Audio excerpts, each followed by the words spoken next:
You're listening to The Main Event with Zach Gelb and Chase Sr. on WHIP.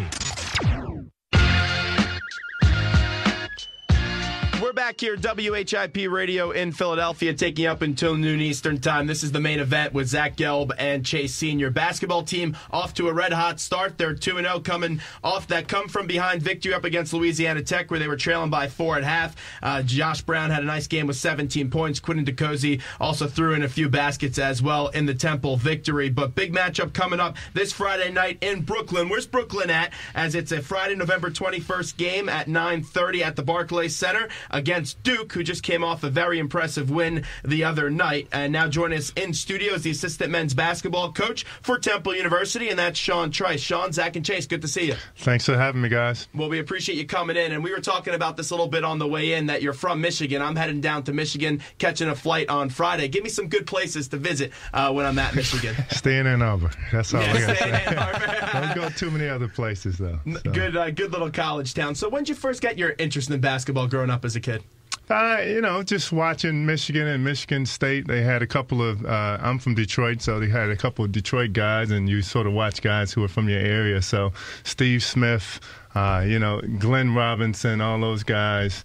Glenn Rice and Lloyd Vaught, they're all from the area. Terry Mills, you get to see those guys, and you sort of get an interest in those teams. I was looking this morning at YouTube, and someone tweeted out this was the 10-year anniversary of the Malice at the Palace. Were you a big NBA fan growing up? To be honest, I didn't watch a ton of NBA basketball. I did watch the Bad Boys. I'm a child fun team to watch right there. Absolutely, and you sort of pattern your game after those guys, Isaiah and Dumas and Dennis Rodman on that team as well. The Worm and Yep. and John Spider Sally. You remember all those guys, and even my man Lambert and Mahorn. Yep. Those guys were the crux hard-nosed squad. Absolutely. So and Sally pretty much won anywhere he went. He has a lot of rings. As we're spending a few minutes with Shawn Trice as he's in the studio. So your team, they got off to a little bit of a slow start up against Louisiana Tech, found a way to pull into 4, make it 38-34 going into half. And Coach White, who's one of the up-and-comers in the business, was 57-7 when leading that half, heading into that game. And you guys find a way to make him 57-8. What adjustments did you guys make in that second half? Well, we stopped playing their pace and started playing our pace, and I think we came out and we tried to run up and down. And that's not necessarily what we do well at this point. Hopefully when we get our full squad back, we can do a little bit more of that. But right now we've got to sort of manage the game, and that's our theory right now, is manage the game, make sure we're taking shots. We want to get as much as possible and limit the opponent from getting easy baskets. And Louisiana Tech is a team that gets up and down the floor. They run a fast style of offense, but after struggling a little bit defensively in the first half and going down by double digits, you guys were excellent in the second half. What was kind of the game plan up against a team that likes to get up and down the floor very quickly, especially off missed baskets?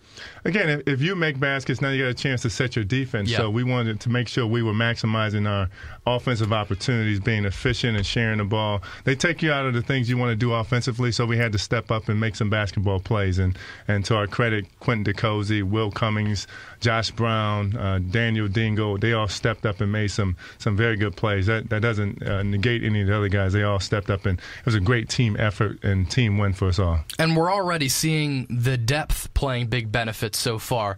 A huge rotation this year compared to last year when there wasn't a lot of guys that come off the bench. There was also some injuries.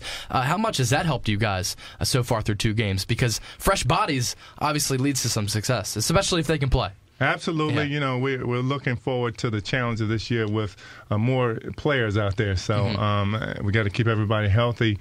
And after the 10th game, we'll have our full staff or a full number of guys. So hopefully Devin Coleman and Jesse Moore can help us out as well. And hopefully we can get a healthy Jalen Bond back pretty soon. And I think that'll add to what we can do. And it gives us some flexibility with lineups. And, guys who are playing well, you put them out there. The guys who aren't doing their job, then you can pull them out. So you can hold guys more accountable. And last year, we didn't have that type of opportunity. So we had to go with the guys that we had who were available. And now I think we can, again, hold everybody more accountable now for doing their job. Yeah, any chance Jalen Bond might play on Friday? Because Duke's front court is excellent. We were talking about it before you came on. Okafor is just a beast as a freshman.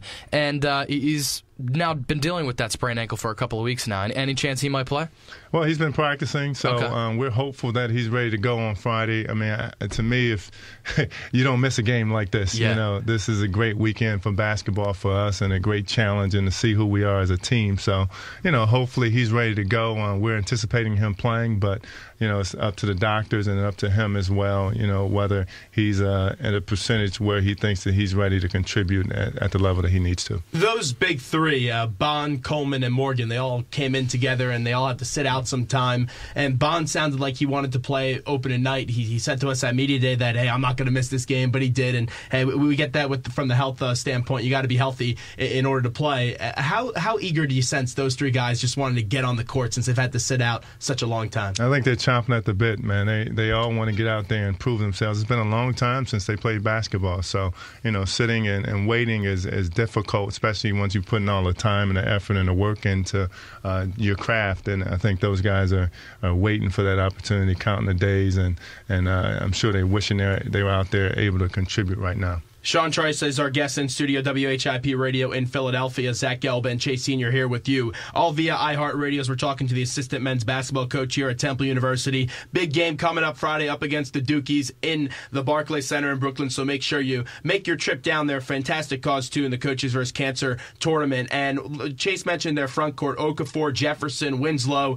You guys saw Jefferson a few years ago, but overall team points for Duke, 113, 109, and 81 through their first 3 games. They could score in a lot of different ways. As a coach, how do you game plan for that three-headed monster in Okafor, Jefferson, and Winslow? Well, you know what? You got to give up something. I'm not sure what we're going to give up. We're still trying to figure that out. I think that the Michigan State game was a better gauge for us to see what type of team they have, what they can do. So, priority number one is to stop Okafor and make sure everything he gets is difficult.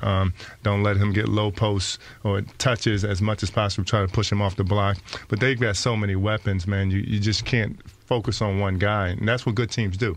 They have so many weapons that you can't focus on one. If you do, then the other guys will burn you. So they got shooters, they got slashers. So we got to pay special details to those guys. But I think that the biggest thing is us managing the game from our end. They want to play up and down. They want to go fast. They want to make sure you're speeding your game up, forcing you to the shot blocker, who is Okafor and Plumlee. Those guys do a great job of guarding the basket. So we got to make sure we're taking care of every possession and managing and maximizing those possessions. It's been a pretty solid start with wins over both American and Louisiana Tech, 2 teams that were scheduled in the preseason to win their conference. But when you prepare for a team like Duke, Coach K, numerous national championships, NBA players go through that program every single year, do you sense some energy, more energy from your players and the coaching staff to try to take down a powerhouse like that, a historic program like Duke? Absolutely. I think that's a game you mark on your schedule, and you're excited about it. The kids are especially excited about taking on Duke, and they've got 9 McDonald's All-Americans. It's a great opportunity. It's amazing. And these guys know these kids because they've played against them in AAU circuit. So, of course, they want to sort of gauge themselves and see where they are in their game against those guys with big names and big reputations. So, no better time to go against a Duke and a Kentucky than early on in the season and sort of give you motivation for the rest of the season. Daniel Dingle has notched 11 points in back-to-back games. He lost a lot of weight over the summer, it looks like, and he's moving well on the floor. How nice is it to have him back? Because Coach Dunphy talked about it a lot last year, how the team was obviously missing his talents on the basketball court, but also missing his leadership and his voice off the court. Absolutely. Dan's worked extremely hard to get back to form. I think he's maybe at 85%, so he's got some ways to go. Committed himself to losing the weight that he put on through the injury. Yeah. I think his versatility is what we missed a lot, because he can play a little bit inside, outside. He makes good decisions with the ball, and he's getting his confidence back to score the ball now. So, he's going to be a big piece to what we do. Again, we'll have some depth. We'll have some versatility once everybody gets here.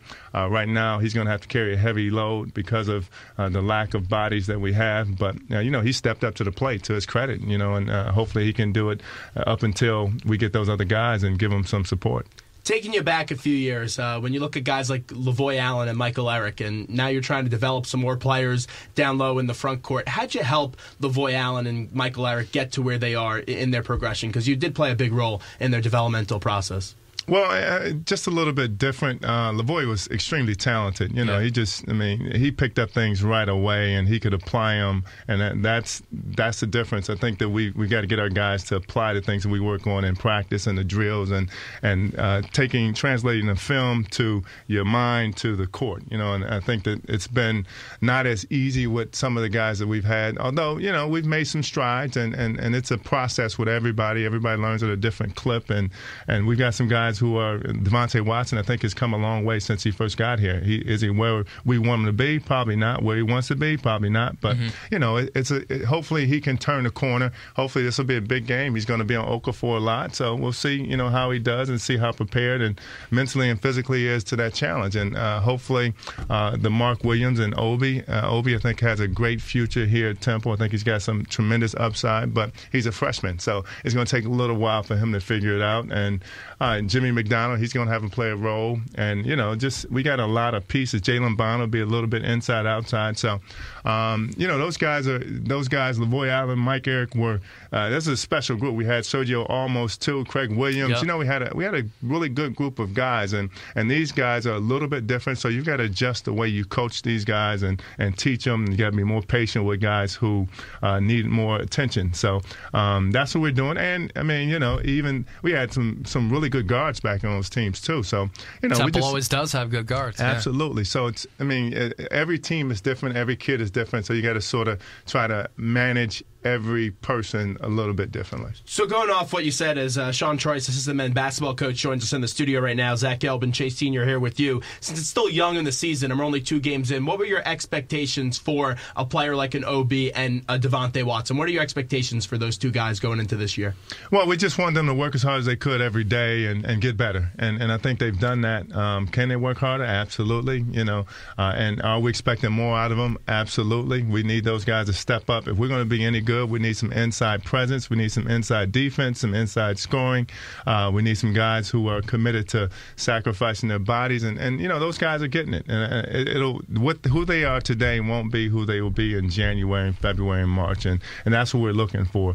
Those guys are committed to being the best players they can be. And I think that adding pieces every year puts pressures on the guys who were here to continue to work hard and stay ahead of the guys that come in. So that's the good part of having an OB who's fighting guys for minutes. He's going to take your minutes. If you're not ready to go, Obi's going to be ready to take your minutes. And Devontae Watson, to me, is just such an intriguing prospect because you see the length that he has. He's a bouncy athlete. He can block shots, and if he doesn't block shots, he affects shots, the trajectory of those shots.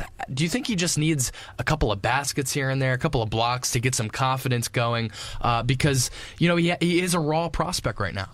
Absolutely. I think that it's just confidence with him. And a lot of times, big guys just need to, like you said, get a touch, get a easy layup, get a dunk, get a block, something that changes the momentum of the game. And, again, he's making some strides, some progress. He's just got to keep working. He's got to keep improving himself. And I think he's up to the challenge, and we're excited about what he's going to provide for this team. And lastly, you must be very excited about Ernest Aflakpoy coming in here next year and getting 3 big-time recruits in the 2015 recruiting class. Yeah, I think this class has started out pretty well. We probably need to add 1 or 2 more pieces if we can, but we're happy with the guys that we got coming in, and we're excited about what they can do for the program and for the university and the direction of the program. It's going to be exciting times. We just got to manage this year and then get to that year, and hopefully we can maximize this opportunity we have in front of us. It's nice to see you be humbled about those 3 guys because there's people on Twitter, they were giving you standing ovations. They were jumping out of their chairs when they saw those big 3 guys come in. So fan base is very excited. Yeah, it's already an incredible start. But just last one before we let you go, because we know it's a busy week for you. Let's get to Josh Brown. This is a guy that he said in his post-game press conference after he scored 17 points up against Louisiana Tech that over the summer, he took summer classes, was always in the gym, was shooting, working on his offensive game. We know he's a good defender coming back from the background that he is at St. Anthony's with Coach Hurley. Just when you see a guy have success early on in the season after working hard, throughout the summer. That just has to be a rewarding feeling for him as a coach watching him grow.